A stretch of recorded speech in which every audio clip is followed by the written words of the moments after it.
Welcome back inside the Now Morning Show. This morning, of course, we're talking things budget. But before we get into the budget, I have this morning with me security consultant, former acting commissioner of police, and Shakonia Silver Medal for National Security and Public Service recipient, Mr. Stephen Williams, joining us on site. Good morning to you, sir. Yeah, good morning, Rockers. How are you doing this morning? Well, I'm fine. Try to take it one day at a time and always stay positive in life. Yeah, man. Let me say congratulations to you on being a national award recipient. How does it feel how did it feel when you walked up on stage or when you were even told that you were getting the national award? Well, it was a little bit overwhelming. I've spent my entire life staying what I call apolitical, away from the politics. And I didn't expect to be awarded, but I appreciate it. I think it's a recognition of my, I would say, distinguished service, and I truly appreciate it. You served as an officer for over 35 years. No. No? No, 41 years. 40, well, I mean, over 35 is 41. Yeah, 35 gives an impression around 35. Okay, all right. 41 so is a 41. Big difference. Yeah. And in those 41 years, I mean, you served as Gold Commander. You led Multinational Security Task Force for the Commonwealth Heads of Government meeting back in 2009. You were the first Vice President of the Association of Caribbean Commissioners of Police in 2016, and so many more things. Is there a moment or an achievement that you got in this time period of that 41 years that you felt proudest of?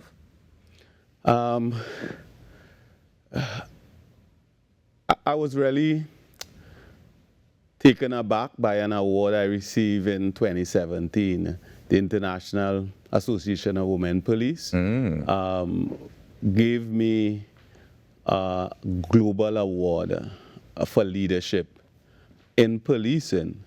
And that was an award for which if I would say the competition to be awarded was around the globe. It wasn't about Trinidad and Tobago or the Caribbean. It was a global award. And for me, that was a significant achievement. But generally, for me, my greatest feeling of accomplishment would have been my work with the young people in Trinidad and Tobago with the youth clubs. Moving the youth clubs during my tenure from 48 youth clubs in Trinidad and Tobago to around 130 police youth clubs, with membership in excess of 10,000 youths that we would have been touching their lives. That was significant for me. Nice. So, and that impact definitely goes on from one generation to the next generation, because not only do they continue, but we continue to see the enrollment and the encouragement to join the police youth clubs. I'm also interested in some of your biggest challenges, especially when you're in that position of Commissioner of Police. Because we know that crime has been an ever-evolving problem, and we keep hearing the complaints about it. Everybody wants to find out what is the solution. But sitting in that seat, tell me what was one of the biggest challenges that you would have faced? Well, firstly, the policing is thankless. Right. No matter what you do, you can't win. You can't win. You can't get it right. And then there are the naysayers who will try to take you down for the things that you do and the things that you have not done. But it's really creating the right balance, addressing the demands of the public in the context of policing, knowing for a fact that when we look at policing, we're really focusing on I would call one component, one factor of social control. And everybody focuses on policing as a feature of all factors of social control. So the issue when we look at our society and we think about how do we improve our society, how do we control the behavior of the people in our society, policing is just one feature. We have so many other areas which we are dropping the ball. And one very important one is the family. beyond family as another factor, will be the very set issue around churches and religious institutions helping to mold young people. We have the community. Long time life in the community looked after the young persons. So community was critical. We don't have communities operating the same way. You know, and the education system, when parents don't even respect the teachers for teaching, and some parents would go into to physically assault a teacher because of some incident with their child. So those are the challenges that we're facing as a society. But the society looks only at one area and not at the other factors of social control. So then you tell me, what is the role of the police in the society then? Because you did mention that it's one factor of societal control, but what is the role of the police then? Well, it's an important factor, but the police is really geared towards, by way of the mandate, law enforcement, and I would say prevention of crime. We focus heavily on enforcement. But for me, the greatest value item for policing is crime prevention. In enforcing laws, somebody break the law means you have a victim, right? And that victim might be a direct victim, but beyond that victim has a whole list of what I can call supporting victims. Okay. So people who would have been affected by the crime. By the crime, your family, your children, your in-laws, your relatives, plenty people. When we deal with prevention, if you prevent a crime, all those persons are not necessarily affected. Plus the costs of treating with the commission of a crime, even if detected, the cost which goes into prosecution, the judicial system, the penal system with the prisons and everything else, those costs are not incurred by the state by way of prevention of a crime.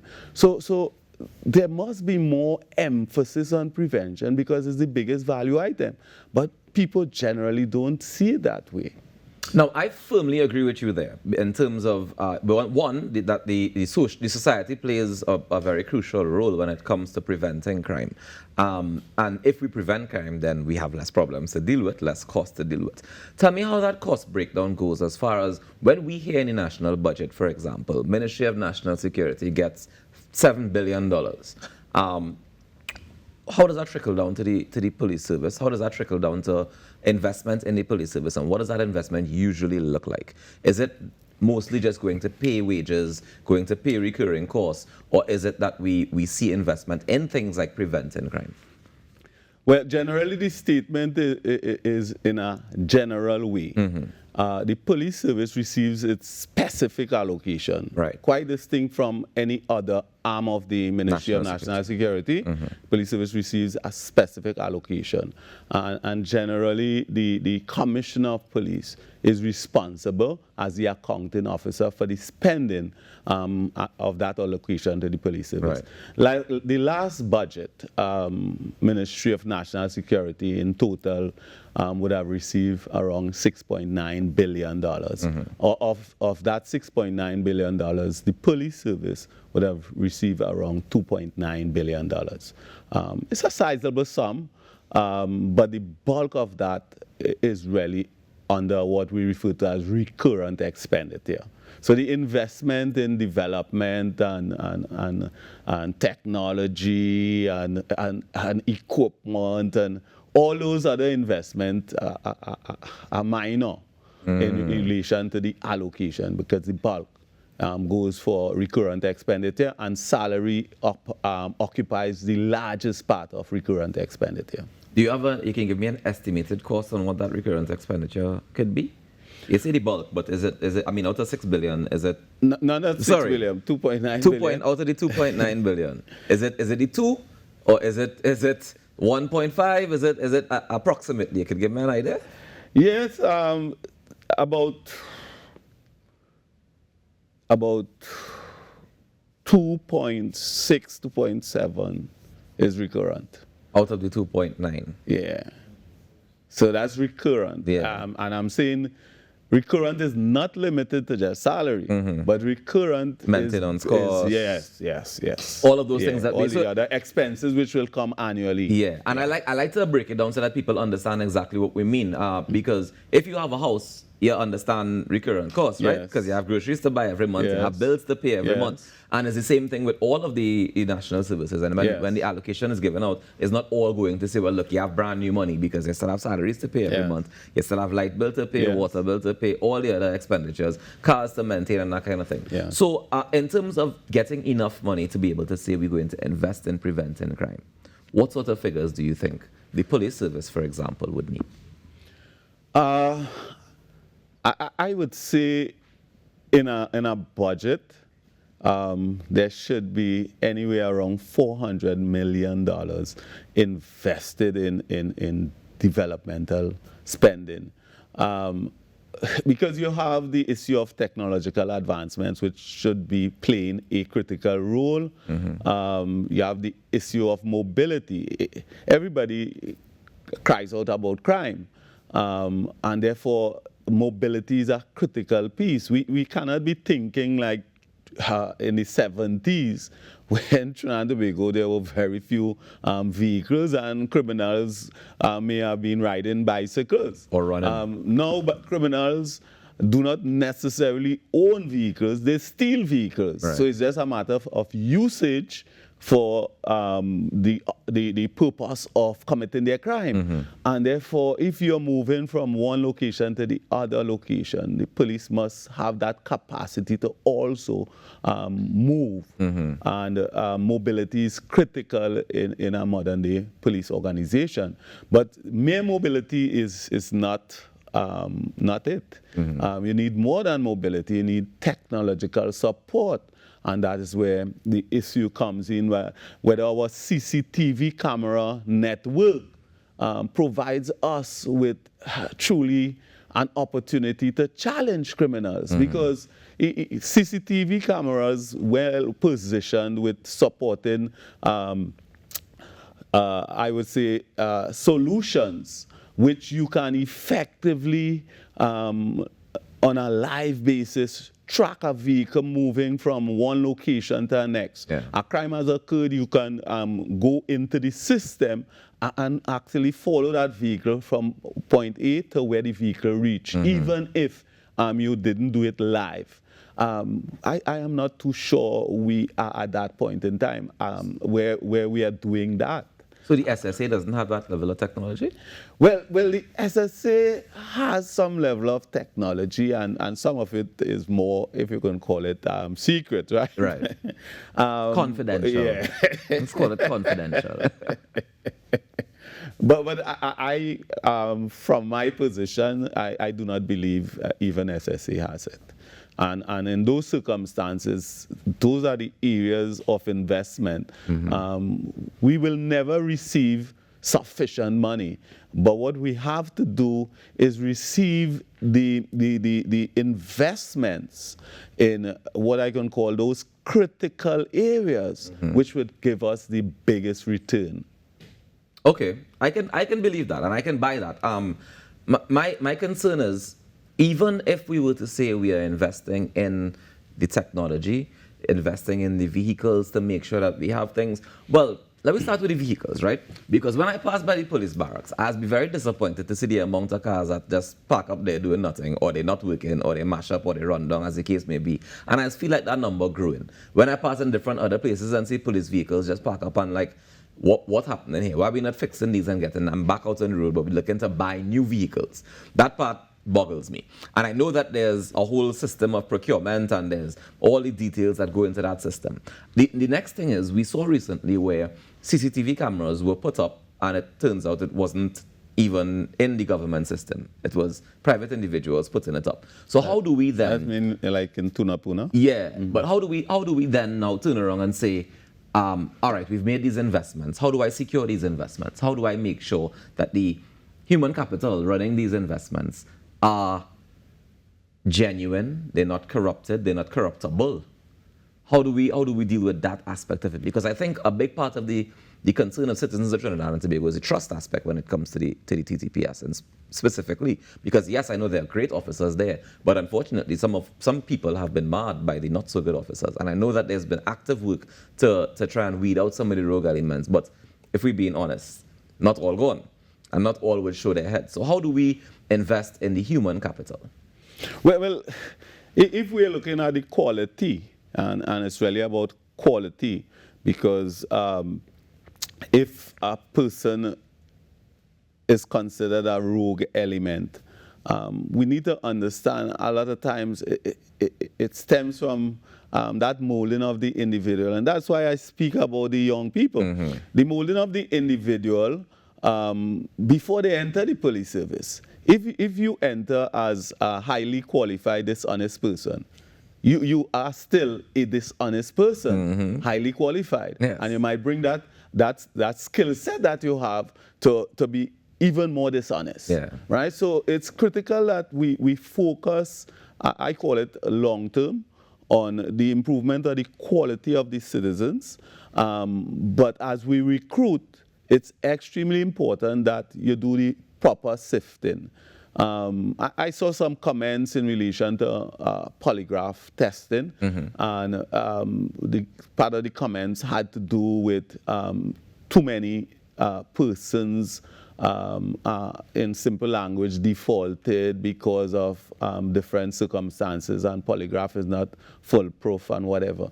Polygraph is extremely important, mm-hmm. because you truly sift out a lot of the negative elements, not necessarily perfect, yeah. but it plays a critical role. And the police service has to be I would call it tougher on its screening of persons for entry, and that has to do with the background investigations.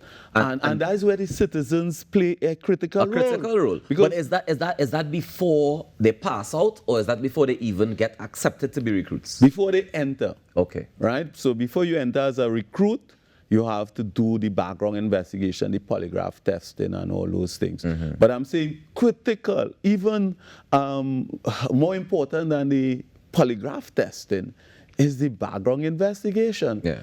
And what you find is a negative culture in our society, which is built around persons saying, well, I can't give a man a quote-unquote a work, so I am not saying anything bad about him. Mm-hmm. But you expect that the same man who you know shouldn't be in the police service, mm-hmm. and who you didn't say anything about goes into the police service, and you expect mm-hmm. the police service to fix that.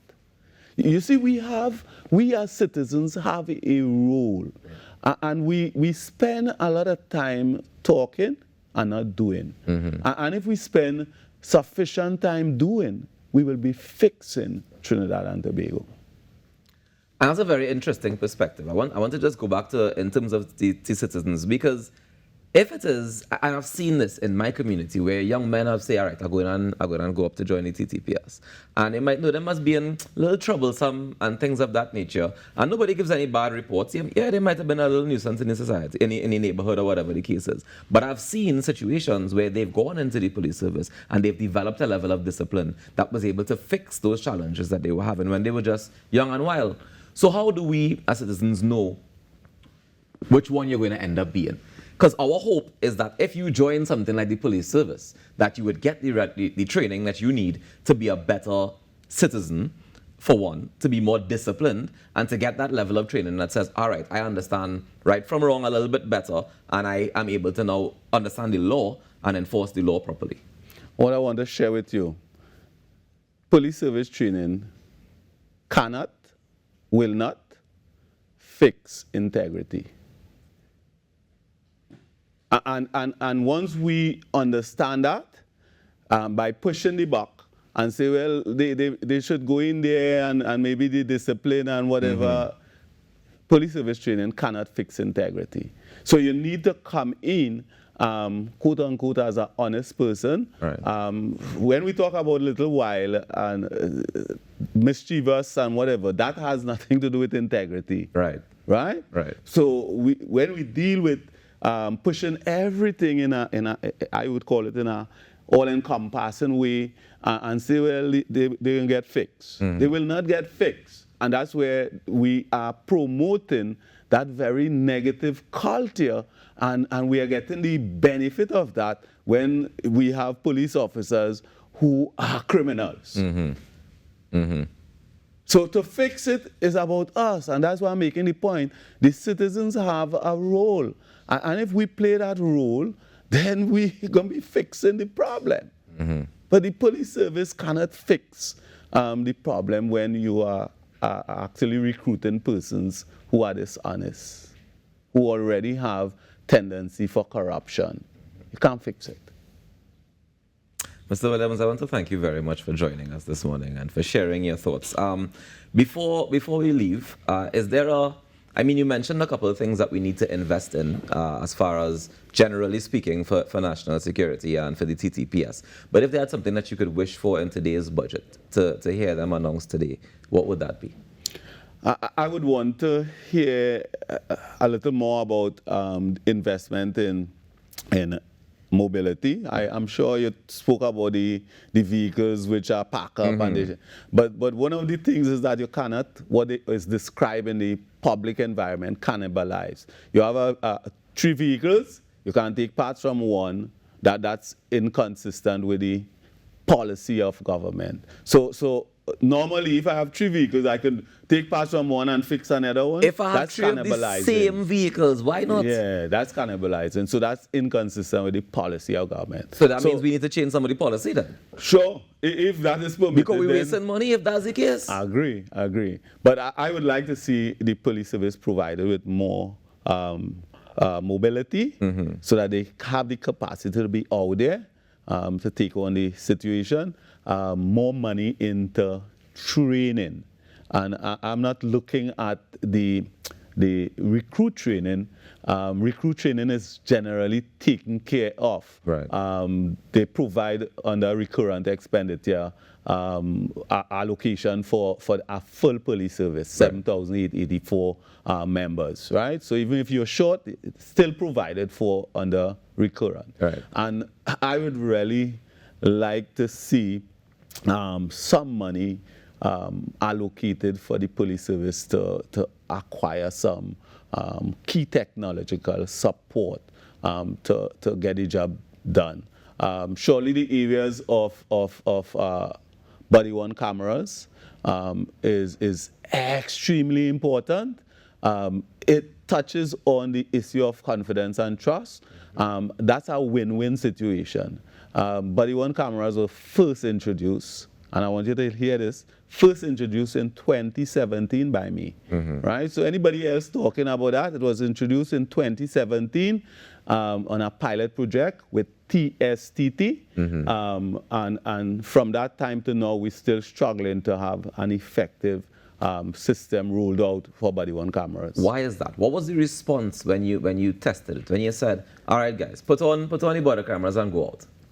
They would have been concerned with some of the officers, but what is critical is about educating your staff so that they can truly see the benefit for them, and the society already knows the benefit for the society. So it's a win-win situation. The Police Association has always supported, and that's an important feature, always supported going that direction, because many officers face situations they may end up being charged for a murder when the recording might be able to show exactly what has transpired, showing that they did not commit a murder as against anything else. So I would love to see that area effectively addressed, body-worn cameras, and then the safety equipment for officers, what we call bulletproof vests. Yeah.